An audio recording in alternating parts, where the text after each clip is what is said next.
کیا واقعی یہودیت ختم ہونے والی ہے؟ کیا واقعی قرآن پاک میں اللہ تعالیٰ نے یہ پیشن گوئی کی ہے کہ یہودیت عنقریب دنیا سے ختم ہو جائے گی؟ کیا واقعی وہ وقت آ چکا ہے کہ زمین سے یہودیت کا وجود ختم ہو جائے گا؟ ہمارے چینل میں دوبارہ خوش آمدید۔ یہاں تجسس علم سے ملتا ہے۔ آج ہم گہرائی میں ڈوب رہے ہیں۔ السلام علیکم، میرا نام روہیل خان ہے اور آپ دیکھ رہے ہیں روہیل وائس چینل۔ اپنی سمجھ کو وسعت دینے کے لیے تیار ہو جائیں، جیسا کہ ہم سفر شروع کر رہے ہیں۔ معلومات کے شوقین حضرات ہماری تازہ ترین دریافت کے ساتھ علم کی اپنی پیاس کو پورا کرنے کے لیے تیار ہو جائیے۔ آج ہم ایک دلچسپ موضوع کھولتے ہیں اور کچھ رازوں سے پردہ اٹھاتے ہیں۔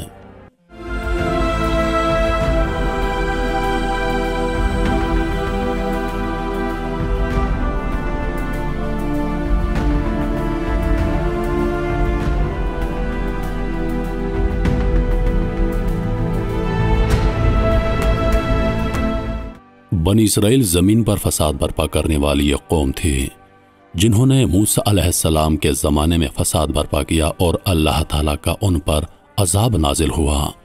قرآن کریم میں اللہ تعالیٰ فرماتا ہے کہ بنی اسرائیل زمین پر 2 مرتبہ فساد برپا کرے گی اور دونوں مرتبہ وہ فساد ان کی تباہی اور بربادی کا باعث بن جائے گا۔ جیسا کہ ہم دیکھتے ہیں کہ پہلی مرتبہ انہوں نے جب موسیٰ علیہ السلام کے زمانے میں فساد کیا تو اللہ پاک کا ان پر عذاب نازل ہوا۔ یقیناً قرآن کریم کی پیشن گوئی اس بات کی طرف اشارہ کرتی ہے کہ موجودہ دور میں یہودی ایک مرتبہ پھر زمین پر فساد پھیلا رہے ہیں اور یقیناً ان کی تباہی اور بربادی بہت قریب ہے۔ آئیے مزید جانتے ہیں کہ قرآن کریم کی وہ پیشن گوئی کون سی ہے جس کے بارے میں اللہ پاک نے بنی اسرائیل کے بارے میں 2 مرتبہ فساد برپا کرنے کا ذکر کیا ہے۔ قرآن کریم نے سورہ مبارک اسراء کی آیت نمبر 4 میں یہودیوں کو مخاطب کیا ہے۔ وَقَضَيْنَا إِلَى بَنِي إِسْرَائِيلَ فِي الْكِتَابِ لَتُفْسِدُنَّ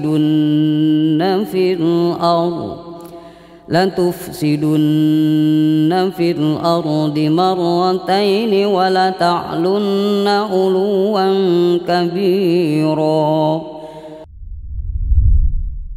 سورۃ الاسراء قرآن کریم کا 17واں باب ہے اور آیت نمبر 4 میں بنی اسرائیل سے مخاطب ہے۔ آیت کا ترجمہ: اور ہم نے بنی اسرائیل کے لیے کتاب میں حکم دیا کہ تم زمین میں 2 مرتبہ فساد برپا کرو گے اور تم ضرور بڑے تکبر کو پہنچ جاؤ گے۔ اس آیت کو اکثر بنی اسرائیل کو زمین میں فساد پھیلانے اور تکبر کرنے کے رجحان کے بارے میں تنبیہ کے طور پر تعبیر کیا جاتا ہے۔ یہ اسرائیل کے لیے ایک جدید سیاسی وجود کے طور پر ختم ہونے کی پیشن گوئی ہے۔ آئیے اس آیت کے سیاق و سباق میں تھوڑا گہرائی سے غور کرتے ہیں۔ سورۃ الاسراء، جسے سورہ بنی اسرائیل یا باب بنی اسرائیل کے نام سے بھی جانا جاتا ہے، بنی اسرائیل کو دی گئی تاریخ اور رہنمائی کے مختلف پہلوؤں کو بیان کرتی ہے۔ آیت نمبر 4 میں اللہ تعالیٰ بنی اسرائیل کے لیے ایک تنبیہ کا حکم دیتا ہے، انہیں زمین میں فساد برپا کرنے کے رجحان سے خبردار کرتا ہے۔ آیت میں بتایا گیا ہے کہ بنی اسرائیل زمین پر ایک بار نہیں بلکہ 2 بار فساد برپا کریں گے۔ اس کی تشریح ان تاریخی واقعات سے کی جا سکتی ہے جہاں بنی اسرائیل نے راہ راست سے ہٹ کر معاشرے کے امن اور ہم آہنگی کو درہم برہم کرنے والے کاموں میں مصروف ہو گئے۔ پوری تاریخ میں بنی اسرائیل کو اپنی خطاؤں کے نتائج کا سامنا کرنا پڑا، جس کے نتیجے میں مشکلات اور جلاوطنی کے ادوار کا سامنا کرنا پڑا۔ آیت بنی اسرائیل کو مغرور یا حد سے زیادہ متکبر بننے کے بارے میں خبردار کرتی ہے۔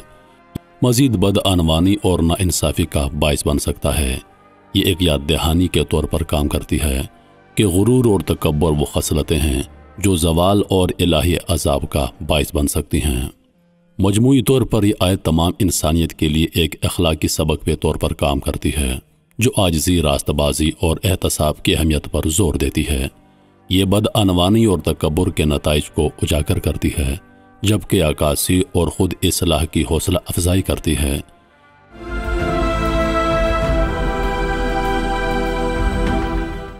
سورۃ الاسراء اہل ایمان کے لیے حکمت اور رہنمائی سے بھری ہوئی ہے، جو بنی اسرائیل کی تاریخ کے اسباق اور الہی رہنمائی کے ساتھ ان کے تعامل کی طرح متوجہ ہے۔ یہ آیت انسانی رویے کی چکراتی نوعیت اور راستہ بازی کے راستے سے ہٹنے کے نتائج کی یاد دہانی کے طور پر کام کرتی ہے۔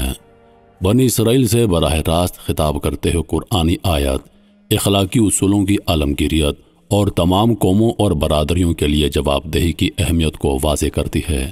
یہ اس بات پر زور دیتی ہے کہ کوئی بھی گروہ خدائی قانون سے مستثنیٰ نہیں ہے اور یہ کہ سب اپنے اعمال کی بنیاد پر اس کے فیصلے کے تابع ہیں۔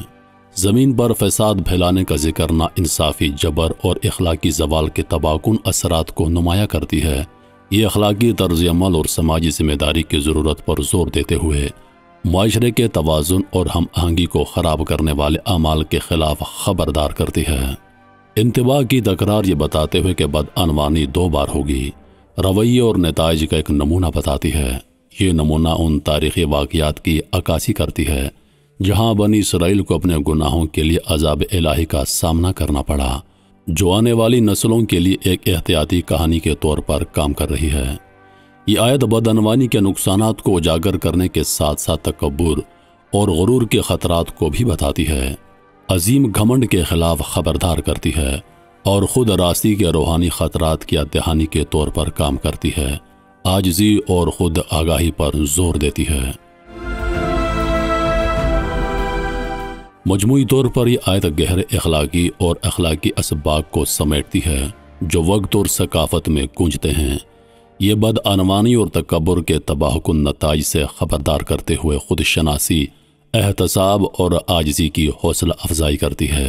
یہ ایک یاد دہانی ہے کہ حقیقی کامیابی راست بازی اور الہی رہنمائی کی اطاعت میں ہے، چاہے کسی قومیت کا پس منظر کچھ بھی ہو۔ سورۃ الاسراء کی آیت قرآن کے اندر سرایت شدہ لازوال اخلاقی اصولوں کی ایک پرجوش یاد دہانی کے طور پر کام کرتی ہے۔ یہ الہی رہنمائی کی آفاقی نوعیت اور تمام افراد اور برادریوں کے ان اعمال کے لیے جواب دہی کو واضح کرتی ہے۔ بنی اسرائیل کی احتیاطی کہانی کے ذریعے یہ ہمیں بدعنوانی، تکبر اور اخلاقی زوال کے خطرات کے بارے میں سکھاتی ہے، جبکہ عاجزی، راست بازی اور اخلاقی طرز عمل کی اہمیت پر زور دیتی ہے۔ آئیے ہم اپنی زندگیوں میں انصاف، دیانت اور رحم کے اقدار کو برقرار رکھنے کی کوشش کریں۔ آئیے ہم اپنی برادریوں اور معاشروں میں مثبت کردار ادا کرنے کی کوشش کریں۔ ہم آہنگی اور سب کے لیے فلاح و بہبود کو فروغ دیں۔ آخرکار قرآن کے اسباق پر دھیان دے کر ہم ایک ایسی دنیا بنانے کی تمنا کر سکتے ہیں جس کی رہنمائی راست بازی سے ہو، جہاں آنے والی نسلوں کے لیے امن اور انصاف قائم ہو۔ امید کرتا ہوں کہ ویڈیو آپ دوستوں کو پسند آئی ہوگی۔ مزید ایسی ویڈیوز دیکھنے کے لیے ہمارے چینل کو سبسکرائب کر دیں اور ساتھ میں موجود گھنٹی کے بٹن کو ضرور دبا دیں تاکہ ہماری ہر نئی آنے والی ویڈیو سب سے پہلے آپ تک پہنچے۔ مجھے دیجیے اجازت، سانسوں نے وفا کی، تو اگلی بار ایک اور ویڈیو لے کر آپ کی خدمت میں حاضر ہوں گا۔ تب تک کے لیے خدا حافظ۔ اللہ پاک آپ سب کا حافظ و نگہبان۔